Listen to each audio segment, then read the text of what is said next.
Card আমার ওয়াইফের কাছে দেওয়ার পরে সে ব্যাংকের থেকে টাকাগুলো উঠাই সব ফাঁসা করে দিয়েছে। লক্ষ্মীপুরের রায়পুরে প্রবাসী স্বামীকে তালাক না দিয়েই প্রেমিককে বিয়ে করার অভিযোগ উঠেছে 4 সন্তানের এক মায়ের বিরুদ্ধে। একই সঙ্গে স্বামীর প্রায় 3 কোটি টাকা এবং 25 ভরি স্বর্ণালংকার আত্মসাতের অভিযোগও করা হয়েছে।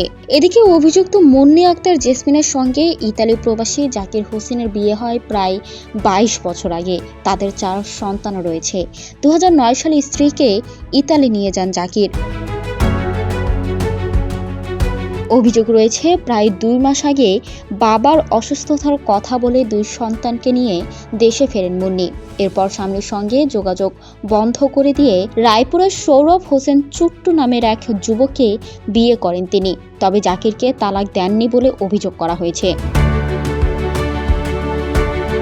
এছাড়া ইতালি থেকে ফেরার সময় স্বামীর দেয়া 25 ভরি স্বর্ণালংকার, নগদ অর্থ ও এটিএম কার্ড নিয়ে প্রায় 3 কোটি টাকা আত্মসাৎ করা হয়েছে বলেও অভিযোগ করেন জাকিরের বোন। তবে অভিযোগ অস্বীকার করে মুন্নির দাবি, ইতালিতে স্বামী তাকে শারীরিক ও মানসিকভাবে নির্যাতন করতেন। এ কারণেই তিনি অন্য একজনকে বিয়ে করতে বাধ্য হয়েছেন।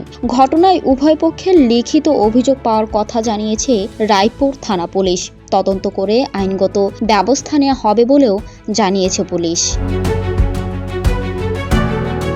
ফারহানা মিতু, ঢাকা প্রোব।